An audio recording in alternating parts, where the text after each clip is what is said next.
një lidhje me Shtetet e Bashkuara, me Flamur Vezajn atje, për të marrë një qëndrim sa i përket qartësisë se si duket që do të ndodh me përfshirjen ose jo të Shtetet e Bashkuara të Amerikës. Mirëmbrëma Flamur.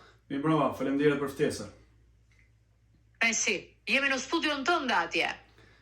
Po, faleminderit. Në fakt është sot era parë që lidhem drejt për drejt me televizionin tuaj. Faleminderit dhe po reklamojnë një mënyrë dhe studion time ma shqip me Flamur Vezaj që do të startoj shumë shpejt në lidhje me temat caktuara të ndryshme këtu nga Bostoni. Faleminderit.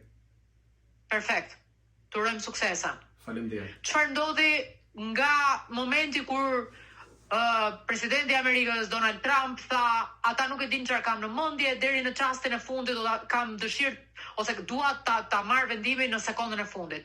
Deri tek zëdhënësi ose zëdhënësja e shtëpisë bardh që tha i japim dhe 2 javë kohë. Si e shikon të gjithën këtë dhe çfarë flitet atje? Në fakt ashtu siç pak a shumë e keni marrë vesh tashmë, vetëm pak minuta më parë zëdhënësja e shtëpisë bardh doli në një konferencë për shtyp, ku po themi në mënyrë të drejtë për drejtë çoi një mesazh drejt Iranit, kur specifikisht mund ta lexojë që presidenti Trump do të vendos për një mundësi të ndërhyrjes ushtarake brenda 2 javëve, por pas një tolerancë të pasurimit bërthamor, duke specifikuar që çdo marrëveshje e motutje që do të ndodhë me Iranin patjetër të përfshin një ndalim të pasurimit të uraniumit. Pra kjo është deklarata e fundit e dhënë nga Shtëpia e Bardhë në lidhje me konfliktin mes Iranit dhe Izraelit, një konflikt që cili tashmë të gjithë e komentojnë këtu si një ndërhyrje nga Izraeli ndaj Iranit. Ajo çfarë edhe këtu komentatorët tashmë janë ndarë, po themi janë ndarë në dysh. Pra, në shumicë thua Flamur një ndërhyrje të Izraelit ndaj Iranit edhe nga amerikanët, ose nga analiza amerikane në tërësi, se do t'ju nxjerrim disa sondazhe. Fox News nxjerr një tjetër sondazh dhe të tjera media nxjerrin një tjetër sondazh sa i përket perceptimit amerikanëve jo të analistëve. Në fakt është e vërtetë, janë disa sondazhe të ndryshme që tashmë janë publikuar, ku kuptohet media e majt mundohet të japë një tolerancë ose një sondazh të cilët nuk mbështesin, po themi, sulmin ushtarak apo përfshirjen e Amerikës në këtë luftë mes Iranit dhe Izraelit. Mediat, po themi, republikane të cilat janë të ndarë tashmë edhe ata po mundohen të mbajnë një balancë pak a shumë të parazleshëm, ku thuan që një pjesë e caktuar e tyre është për ndërhyrje. Por ajo që është tashmë theksuar dhe duket hapur në mediat këtu në Shtetet e Bashkuara të Amerikës është fakti që edhe brenda republikanët janë ndarë në 2 kampe. Po themi një grup i cilët janë maga apo persona të cilën kanë ndihmuar presidentin Trump për të ardhur në mandatin e dytë, qoftë edhe në mandatin e parë, si Steve Bannon apo Tucker Carlson, janë në qëndrimet e tyre tashmë publike që nuk duhet të ndërhyjë Amerika të përfshihet direkt në luftën me Iranin.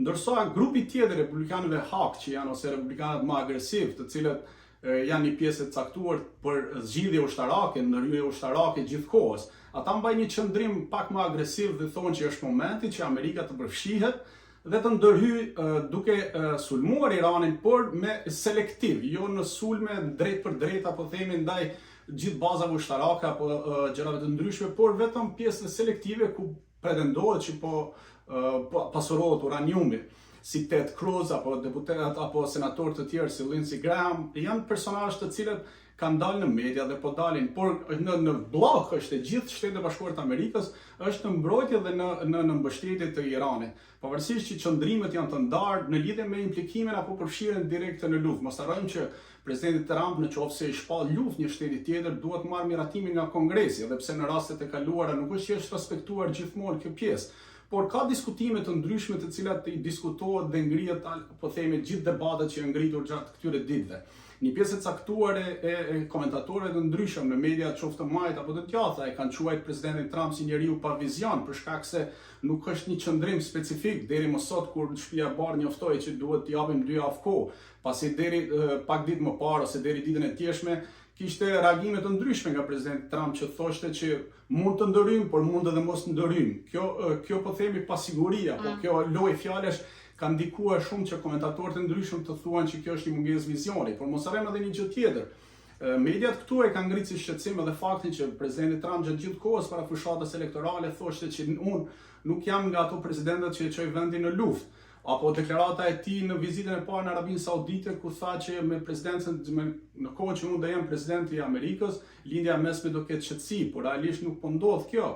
Ose fakti që e kanë komentuar shumë edhe pjesën që para fushatës elektorale, se gjatë fushatës elektorale që presidenti Trump thoshte që unë brenda 24 orëve do ndal luftën mes Ukrainës dhe Rusisë, dhe ende kjo nuk po ndodh, apo do ndal sulmet do bëj zgjidhje mes Hamasit dhe Izraelit, por edhe kjo gjë nuk po ndodh. Për këtë fakt shumë komentatorë të ndryshëm e cilësojnë si njeri pa vizion, apo njeri i cili gjithmonë të majtët, apo njeri i cili është ndryshe thot, ndryshe vepron dhe më shumë bën deklarata propagandistike në media ose në rrjetet e tij sociale. Pasi është diskutuar shumë këtu edhe në lidhje me një tweet që ka bërë, apo një koment në social median e tij personale, ku thotë që për momentin ne anuluam vrasjen e presidentit apo Khamenei Ayatollahit të Iranit, por ne dim se ku fshihet. Është një gjuhë e cila këtu është komentuar shumë për shkak asnjë president i mëparshëm i Shtetit Bashkuar të Amerikës nuk ka përdorur një gjuhë të tillë ndaj një drejtuesi të një shteti. Këto thonë që e kanë përdorur vetëm diktatorët apo personazhe të ndryshëm të cilët vazhdojnë të drejtojnë shtetet e ndryshme.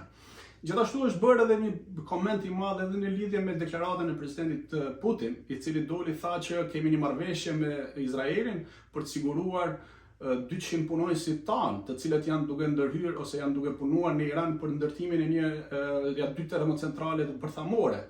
Pra është diskutuar shumë gjëra dhe shumë debate bëhen dhe vazhdojnë të diskutohen në Kongres, në senatorë të ndryshëm, të cilët mbajnë qëndrime të ndryshme, kuptohet të majtët, cilët kundërshtojnë ndërhyrjen e Amerikës në këtë direkt në luftë me Iranin, por japin mbështetje ndaj Izraelit. Që përsëri kanë çarje mes tyre dhe që ka të bëjë më shumë me duket në qëndrime flamur që ka të bëjë më shumë me si shikojnë ato suksesin e Trumpit nëpërmjet 2 llojeve të këshillimeve, dhe çudia e reagimeve të Trumpit sipas analizëve është që ai u shfaq më pro ndërhyrjes në një moment caktuar, ndërkohë që nuk kishte të njëjtët këshilltar si të dikurshmit që e shtynin drejt luftës.